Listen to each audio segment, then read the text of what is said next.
Welcome back everyone to another reaction video where we're going to take a look at a channel I have not yet done a reaction to. I saw a while back that my friend Mr. Terry did a reaction to this video. It's called How Every Country Got Nuclear Weapons Explained. And it's by a channel called So Basically. He's got 27,000 subscribers, but this particular video has over 2 million views from a couple of months ago. So I haven't watched it yet because I thought I might do a reaction to it when I saw Mr. Terry did it. The link will be down in the description as always, so you can check it out. And if we like what we see, maybe you can recommend some other videos from his channel you'd like me to check out. With that in mind, I do want to say thank you, and I hope I pronounce this right. Espen from Sölvesborg in Sweden signed up as a patron about a month ago. Thank you so much for your support. Let's dive into this video.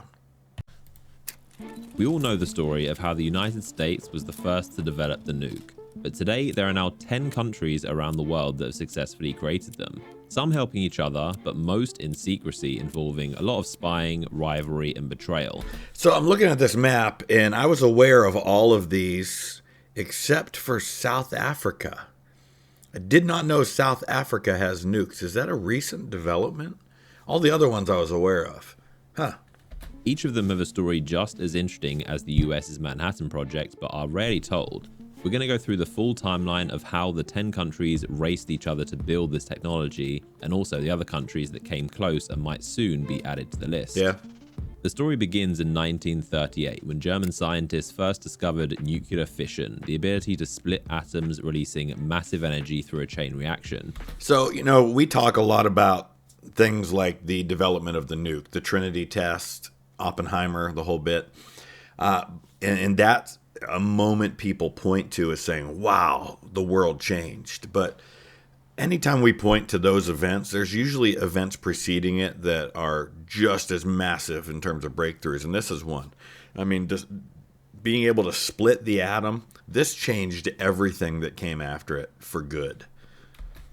The following year, Albert Einstein would warn the US of the dangerous possibilities in weaponizing this technology. The United States was famously the first to create nuclear weapons. After a long and secretive operation against the backdrop of the Second World War, scientists from the US, UK, and Canada collaborated in the Manhattan Project. So if there's one thing that's true about mankind, if we can weaponize it, we will. So many inventions were used for peaceful purposes when they were invented, but immediately became weaponized. Alfred Nobel with TNT is a great example of that. Or dynamite, inventing dynamite and then it immediately being weaponized. The airplane, you know, you have the Wright brothers and the others who worked on airplane technology, and a decade later were using them to kill each other in the First World War. They spent nearly 1% of the US's entire GDP on the effort, as they were racing the Germans, who were also working on their own nuclear program, but to much less success. This guy sounds an awful lot like the dude from Thoughty 2, doesn't he?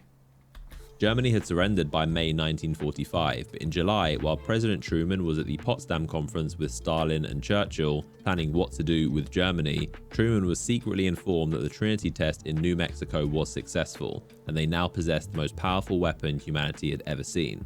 Truman told Stalin that the US was about to use this weapon on the Japanese, although at the time Stalin was already working on his own nuclear weapon. Stalin's like, what? A what? I've never heard of such a thing before. We certainly aren't working on our own version of that, and we certainly aren't spying on you to get the technology for it, ally. Project, and had spies within the US's Manhattan Project. Internally, he was secretly furious that the Americans had beaten them to making this bomb. The following month, in August, the US unleashed Fat Man and Little Boy on Japan, forcing their surrender, ending the war, but starting a new race around the world for everyone to catch up. The Soviet Union was second to obtain the technology. Having started as early as 1941, after noticing German, British, and American scientists stopped publishing papers on nuclear fission, they suspected they were also working on creating weapons. The program was accelerated rapidly after seeing the Americans' nuclear attack on Japan. Isn't that interesting that the clear sign that it was being weaponized was that scientists in those key countries stopped making their research available to the public? That's actually pretty interesting. While they had a lot of information from spying on the US programs, they were worried of potentially being fed misinformation from double agents.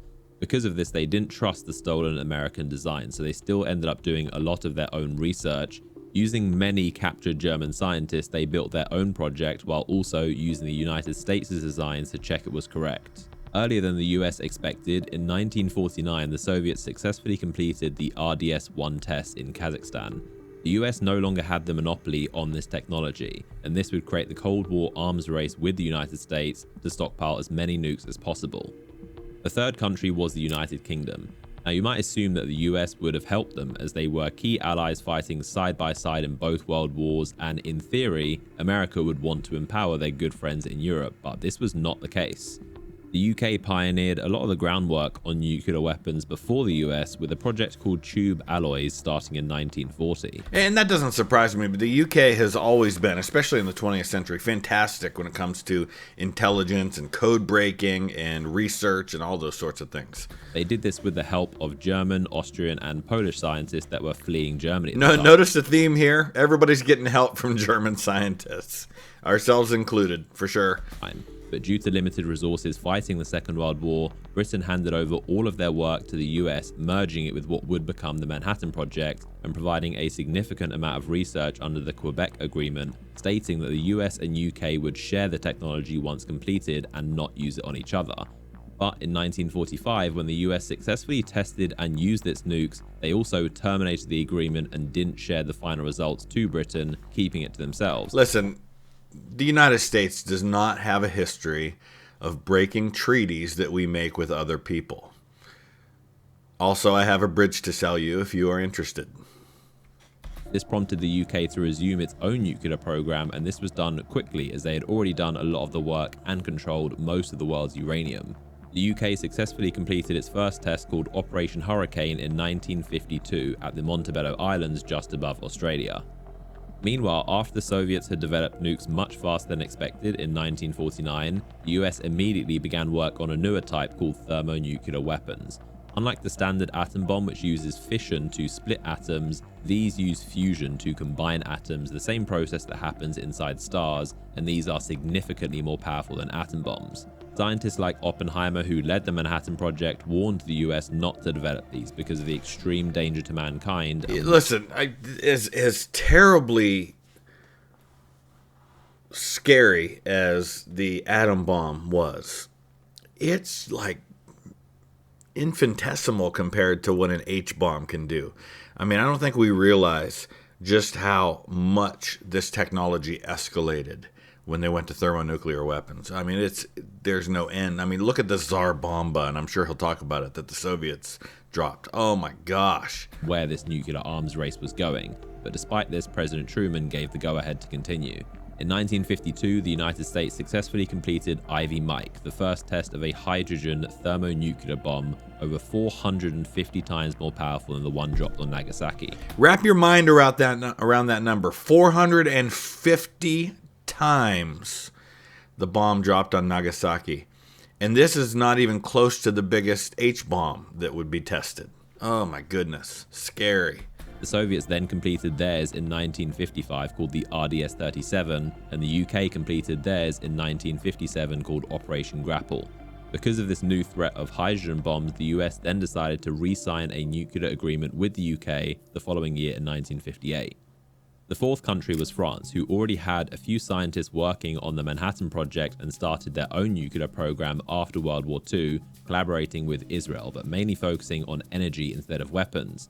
That was until after the embarrassment of the Suez Crisis and increasing tensions between the US and Soviets prompted France to want their own deterrent strategy and to retain their place as a great European power. The United States was much more against the idea of France having nukes than Britain, as France had a slightly different policy on how they could be used, so France developed them almost completely independently. The French President Charles de Gaulle spearheaded the effort and stated that nuclear weapons were essential for France to be a truly sovereign and great power. He also wanted strategic independence from NATO and the United States. They sourced uranium from its colonies in Niger, Gabon, and Madagascar, which was a huge help, and despite being in ruins after the Second World War, the French scientists worked tirelessly. They successfully carried out their first test in 1960 called the Gerbois Blue in the French colony of Algeria in the Sahara Desert. and then its first hydrogen bomb in 1960. Interesting. I didn't know that nuclear weapons were ever tested in Africa. Well, I guess you got to go where you've got a nice big chunk of uninhabited, or you're pretty sure is uninhabited land somewhere. 1968. China would be the 5th country on the list wanting their own nukes as a deterrent against the US. Initially, they received a lot of help from the Soviet Union as they saw China as a useful ally, but as Khrushchev began de-Stalinizing, China's chairman Mao denounced Khrushchev's more cautious approach to the West as being too soft and not in line with the true communist principles. This led to a rift between the two nations as Khrushchev withdrew all its help from the Chinese program, leaving them to do the rest of the work alone. Interesting. China continued their development with impressive speed, especially considering they were dealing with the challenges of the Great Leap Forward and Cultural Revolution. Significant resources were poured into the effort, and they also discovered large deposits of natural uranium, which massively helped. In 1964, the Chinese successfully detonated their first atomic bomb in the large dried-up lake of the Lop Nor region called Project 596. It's crazy to think about how quickly, I mean, this is 19 years after the first atom bomb test in July of 1945. And now you've got all these nations, not only with atomic bombs, but many of them with hydrogen thermonuclear bombs. And only 32 months later, they tested their first hydrogen bomb, which is impressive as this is the fastest any country has ever gone from fission to fusion bombs. The 6th country was Israel, who is the only nation in the world to never actually acknowledge possessing nuclear weapons. I was going to say, they, like, to this day, it's like, we don't know what you're talking about, but everybody knows they have them. And have never declared they exist, so nobody knows exactly when or how many were created, but lots of details have leaked. As mentioned, the Israelis were working with the French since the 50s on nuclear energy, and France helped Israel build a secret nuclear facility in the Negev desert, which became a problem in 1963 as US President Kennedy became concerned the Israelis were developing nuclear weapons. JFK was strongly opposed to this and demanded the US be allowed to inspect the facility to ensure it was being used for energy and not bombs. Israel repeatedly denied and delayed the US demands, only allowing careful, staged inspections while concealing hidden underground facilities that were later revealed to be creating weapons. I'm always torn by the hypocrisy of having nuclear weapons, but telling other countries they're not allowed to have them. On one hand, I totally get it. The fewer of these weapons that exist and the fewer number of hands they're in, probably the better and safer. Obviously, the best case scenario would be that none of us had them. But since we do, how do you, as one sovereign nation, tell another sovereign nation, we can have this and we can have thousands of them, but don't you dare have one? It's tough. Israeli Prime Minister and founder David Ben-Gurion was reportedly obsessed with obtaining nuclear weapons, and it created a rift with the United States, who weren't close allies at the time. This cooled off as JFK's successor, Lyndon B. Johnson, was much less aggressive on preventing Israel's nuclear weapons program, which is believed to have been completed around 1967. While Israel's nuclear capabilities had been rumored and speculated all throughout the 60s, the big revelation came later in 1986. Mordecai Vanunu, an Israeli technician who worked at that Negev nuclear research center, fled Israel and leaked to the British press a massive amount of photos he took personally and documents detailing what the facility was really being used for. He was then kidnapped by Israel's Mossad in Rome after being lured there by a female Mossad agent he believed he was going on a date with. He was then sedated and brought back to Israel, where he was sentenced to 18 years in prison for espionage and treason in a behind closed doors trial. He's currently under significant restrictions to his speech and travel and has been rearrested many times for parole violations, speaking to the press and attempting to leave Israel. I've never heard any of that. I mean, it doesn't surprise me, but I've never heard any of it. It's also believed from his leaks that Israel has developed thermonuclear weapons. The 7th country on the list is India, who, like many others, expressed the need to have this latest technology after the Second World War, mainly for deterrence and protection from Pakistan and China. Right. Yeah, I mean, think about that. That right there, among the countries that currently have them and have them in decent numbers, that's the zone where we have to worry, I think, the most. Because you've got Pakistan, India, and China, all sharing significant borders, all with a great deal of history and tension going on, and with large numbers of nuclear weapons. Research began in the 1940s, but would take several decades to complete the process, This was accelerated after India lost a border war with China in the Himalayas in 1962 to stop Chinese aggression. It had first been developing nuclear energy, getting supplies for its reactors from countries like Canada and the US while secretly using them to develop weapons. The first test was successfully completed in 1974, Smiling Buddha in the desert of Rajasthan, in which they called a peaceful nuclear explosion. This test drew peaceful nuclear explosion. Okay. Worldwide condemnation and sanctions, as India was using a Canadian reactor provided for energy purposes and because they refused to sign the Nuclear Non-Proliferation Treaty. This is where countries agree to set rules to limit the spread and use of such weapons. However, India did deliberately refrain from fully weaponizing the technology into warheads while theoretically researching the means to weaponize in case they needed to in the future. Most Indian politicians were opposed to creating activated nuclear weapons, so it was a slow process that wouldn't be completed until the 90s. The eighth country to develop nuclear weapons was South Africa, which is one of the most unique stories. Yeah. It possessed one of the world's largest reserves of natural uranium, which is a key ingredient, and had been supplying it to the US, UK, France, and potentially the Soviet Union and Israel, most of which was intended for peaceful energy reactors, but it's likely some also ended up being used for weapons. Since 1948, South Africa had created a nuclear energy program, but by the 1960s and 70s, they shifted interest into weapons due to the increased Soviet influence that was spreading in Namibia and Angola. As well as this, the apartheid regime drew worldwide condemnation, causing South Africa to become politically isolated and without many allies for protection. In 1977, they created a testing facility in its Kalahari Desert and nearly detonated a bomb, but when a Soviet satellite spotted it and reported this to the US, the backlash and international pressure stopped the test. In 1979, US satellites detected a double flash of light in the Prince Edward Islands controlled by South Africa in the Indian Ocean. This was called the Vela incident and is widely believed to have been a joint nuclear test by Israel in collaboration with South Africa. How did I not know any of this? Like, I feel so uninformed. Also, is he saying nuclear instead of nuclear? Okay.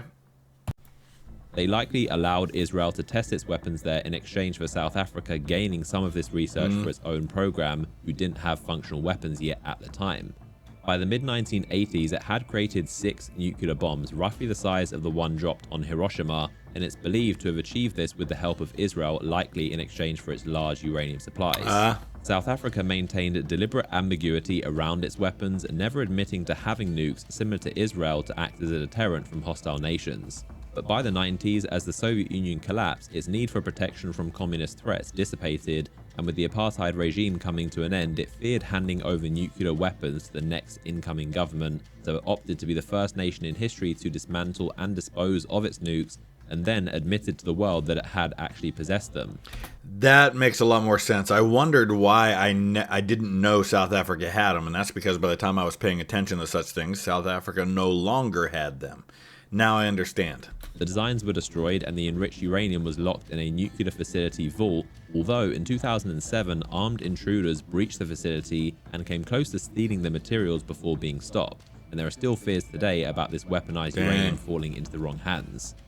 Pakistan would become the 9th country, beginning the process in the 1970s after losing a war with India, their biggest rivals, in 1971, causing East Pakistan to become Bangladesh. Isn't it interesting? So India gets them after losing a war to China.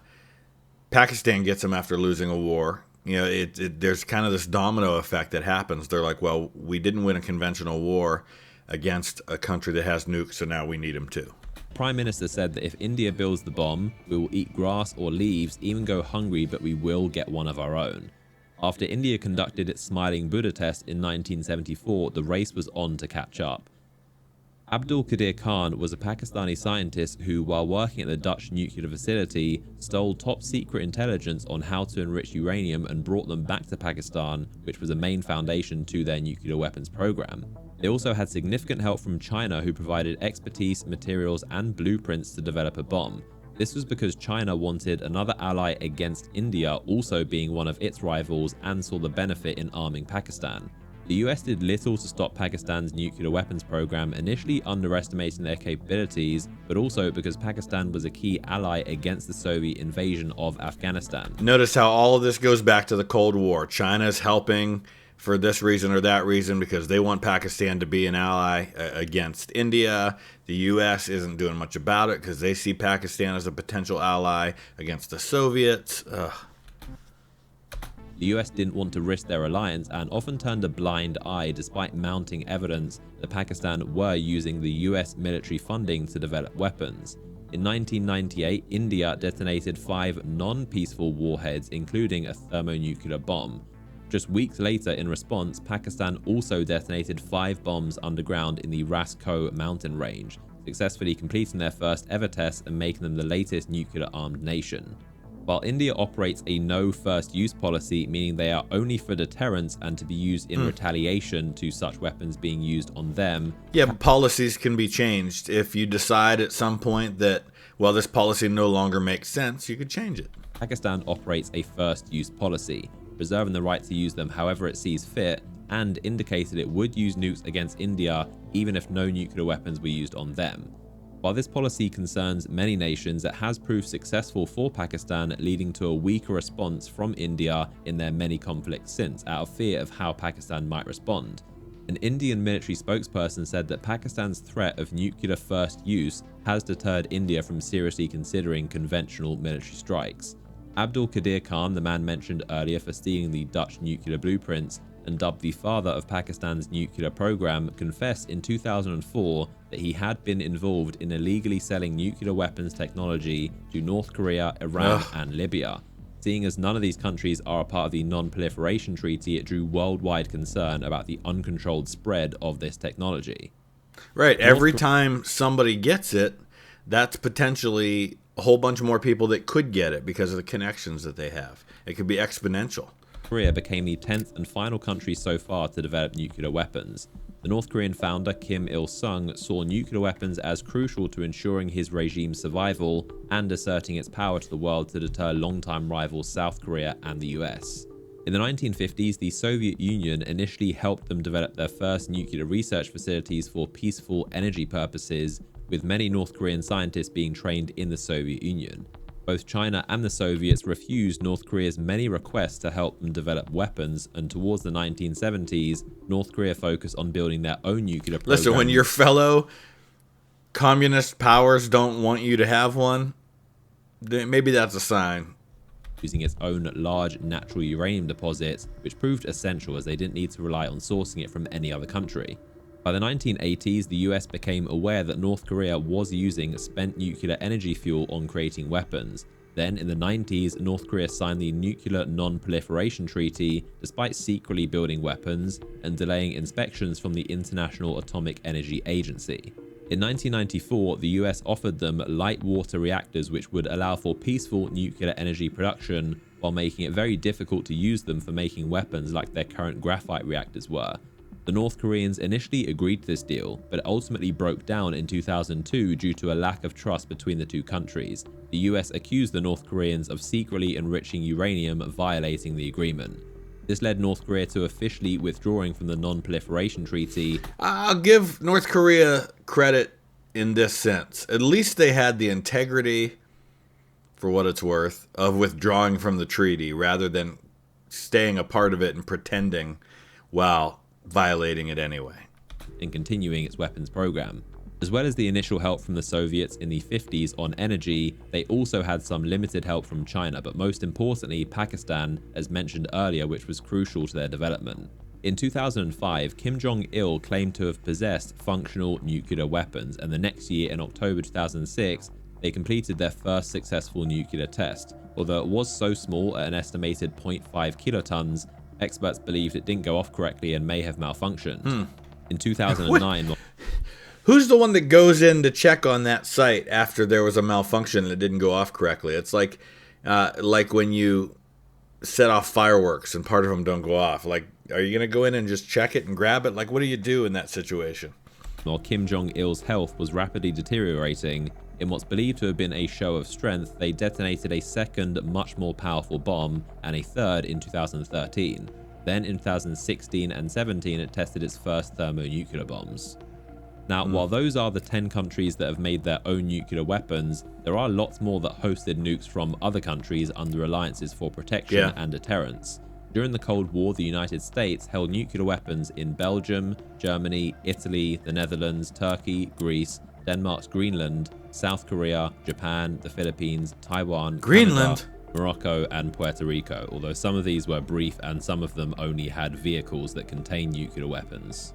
Although most of these were... Most of that, the whole hosting them in other countries is no longer really a concern because you can make ICBMs that can reach anywhere in the world. You've got submarines that can carry weapons and launch missiles with multiple warheads on them. Removed towards the end of the Cold War, US nukes still remain today in Belgium, Germany, Italy, the Netherlands, and Turkey. The Soviet Union also stored significant amounts in their Soviet republics, with the most being in Ukraine and others being inside Belarus, Latvia, Lithuania, and Estonia, Georgia and Armenia, Kazakhstan, Uzbekistan, Turkmenistan, and as well as briefly in Cuba. All of these were since removed and dismantled with the collapse of the Soviet Union, although in 2023, Russia again provided Belarus with an estimated 130 warheads. There are also several other countries that were working on developing their own nuclear weapons but abandoned the work due to international pressure or lack of resources. These include Argentina, Brazil, Sweden, Romania, Algeria, Libya, Iraq, Iran, Egypt, Syria, Taiwan, and Japan.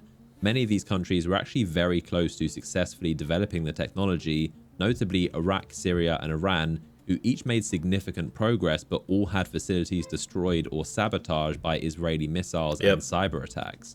Iran is widely speculated to be the next nation closest to developing nukes, but their rival Israel, being the only nuclear-armed country in the Middle East, is very keen to prevent this. Saudi Arabia's leader Mohammed bin Salman has also said multiple times that without a doubt, if Iran gets them, then they will too. And there again, there's that domino effect. The same thing we see play out with China, India, Pakistan. You start getting Middle Eastern countries with nuclear weapons, and then there's going to be very quickly a domino effect there. We need to be focused on ways to reduce the number for everybody, including ourselves. Like I said, I wish nobody had them, but that's wishful thinking, of course. The Saudis are already working on a nuclear energy program and certainly have the funds and means to create weapons. Japan is considered to be one of the most capable countries in the world that could very easily create nuclear weapons if they wanted to. And they're the only country on Earth who has been on the receiving end of those weapons. They have some of the most advanced nuclear energy technology and large stockpiles of enriched uranium, but they currently employ a policy of pacifism. Both Argentina and Brazil were also extremely close to completing their development, having created the infrastructure and technology. But interestingly, Mexico proposed the Treaty of Tlatelolco, declaring the entirety of Latin America to agree to not having nuclear weapons. Good for them. Every country in the region eventually signed it, except for French Guiana, because it is technically a territory of France, which is a nuclear-armed country, although the territory is still considered part of the treaty and France does not store nuclear weapons there.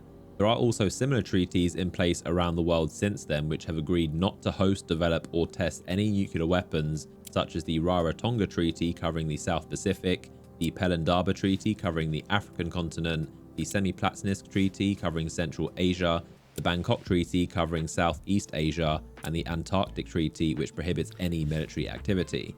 No nukes in Antarctica. But while these treaties are useful, most of the world's nuclear-armed states store their nuclear weapons inside submarines, which means they are everywhere and anywhere, secretly hidden inside the oceans at any given time.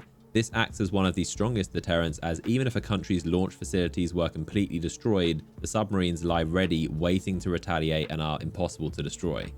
Creating nuclear weapons is an extremely expensive and conspicuous process. As we saw in the 1979 Vela incident, even a very small explosion in the middle of the Indian Ocean, hidden under cloud cover back in the 70s, was picked up by a US satellite. So you can imagine the level of there's absolutely no way with the technology we have and the ability to detect earthquakes and explosions and things like that, that something like this would be tested and we wouldn't instantly know about it. Today with the sophistication of satellites. Even when that submersible imploded in the bottom. I was literally just thinking about that Titan submersible and how we have that sound that was released by the U.S. Navy. It was picked up really far away. bottom of the Atlantic, the US Navy still detected it. Yep. So it is very hard to have a secret nuclear program without the world knowing.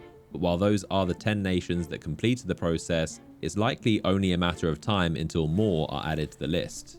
Well, I hate to say he's right about that, but he's probably right about that. I want to thank Tyler in Alta Vista, Virginia, and Nathaniel in Citrus Heights, California, for your support on Patreon. Couldn't do it without you. Thanks for watching. Check out the original video when you get a chance.